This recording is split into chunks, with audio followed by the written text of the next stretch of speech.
दूसरी बात, वाणी बहुत मीठी रखो, लेकिन इतनी भी मीठी ना रखना कि शुगर हो जाए।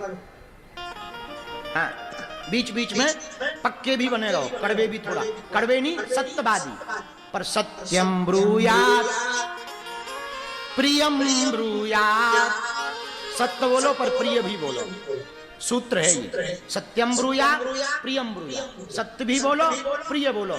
ज्यादा महंगा सत्य भी बड़ा कठिन होता है, क्योंकि सब सत्य के सौदागर नहीं होते।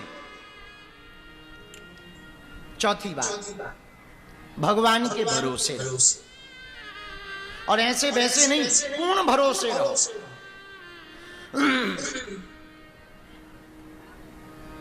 देखो गुरुजी आपको समझा सकते हैं, चलना खुद को पड़ेगा।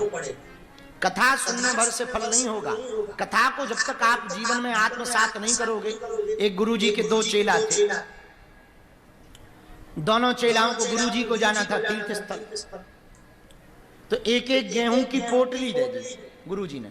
सुनो, हम 2 साल बाद लौटेंगे, तीर्थ यात्रा जा रहे हैं, गेहूं खराब ना हो जाए, बर्बाद ना हो जाए, इनको व्यवस्थित करना। ये दोनों की परीक्षा है कि कौन प्रोग्रेस करके बता रहा। दोनों ही एक ही गुरु के चेला थे, एक जैसी दोनों को पोटली मिली। दोनों चेलों ने अपने अपने गेहूं का अलग अलग काम किया। क्या?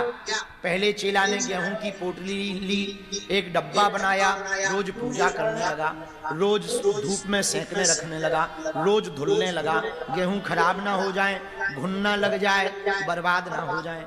रोज पूजा आरती करने लगा, रोज सुखाने लगा, रोज धोने लगा। लेकिन दूसरे चेला ने ये नहीं किया।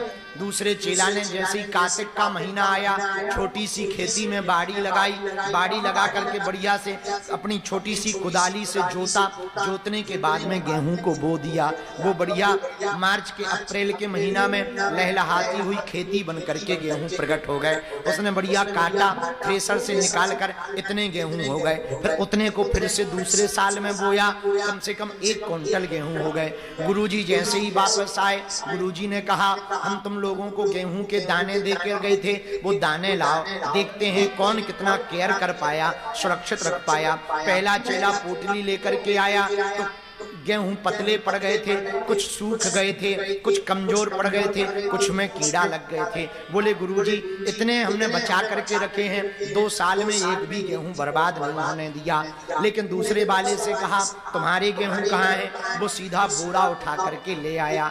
ये क्या है? बोले गुरुजी आपने गेहूं दिए थे, हमने सोचा पूजा करेंगे तो घट जाएंगे, पर खेती में बो देंगे तो बढ़ जाएंगे।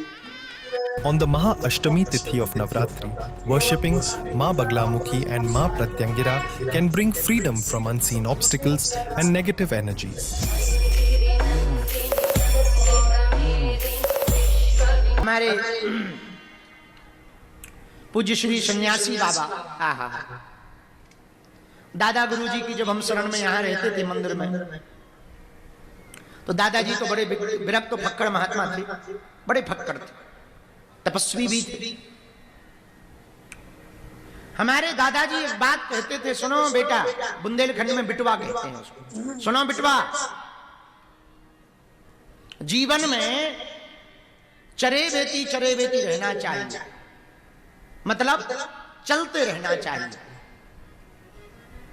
नदी बहती रहती है इसलिए वो समुद्र तक पहुंच पाती है, हवा चलती रहती है इसलिए वो बादलों को परिवर्तित कर पाती है। वैसे ही जिंदगी भी यदि चलती रहे तो जिंदगी बदलती रहेगी। ठहरा हुआ जल खराब हो जाता है, कीड़ा पड़ जाते हैं, इसलिए चलते रहो। अजय जी जब हमको दूसरी तीसरी बार मिले, कथा के जजमान जी, बोले गुरुजी हमको भगवती की कृपा चाहिए, साधना चाहिए। एक हमारे मामा जी हैं, शायद भग गए होंगे, केशरी नंदन, कहाँ गए? बाहर गए।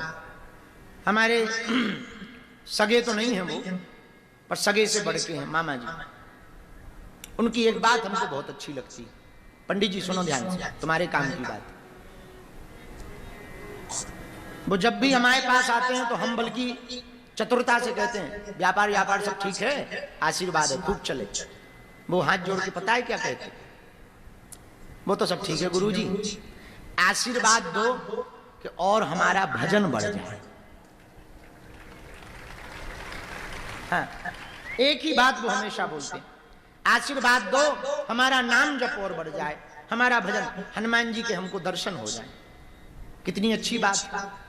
गुरु के पास जाकर के यदि ये मंगाओ, हमें और गुरु की तो पता नहीं, हम अपनी कह सकते, इतना मन आह्लादित हो जाता है, इतना मन प्रसन्न हो जाता है, ये लगने लगता क्या लुटा दे इसके ऊपर। अब हम तो साधारण जीव हैं, साधारण मनुष्य हैं, जब हमारे मन में ये भाव है कि इन पे क्या लुटा दें, तो विचार करो, यदि हम भगवान से भगवान को मांगेंगे तो वो क्या नहीं सोचेगा कि हम क्या ना लुटा दें इस पर, है? अपनी बात बता रहे, हम दूसरों की नहीं बता रहे। आहा, और आप उनके भरोसे रहोगे तो पूर्ण दृढ़ता पूर्वक हम हनुमान जी को साक्षी मान करके अन्नपूर्णा भवन बागेश्वर धाम पर, सामने लाला जी बैठे हैं, बगल में दादा गुरु जी की तपोस्थली है, सन्यासी बाबा की समाधि भी है, पीछे अन्नपूर्णा माता बनती है। यहाँ आज हम आपके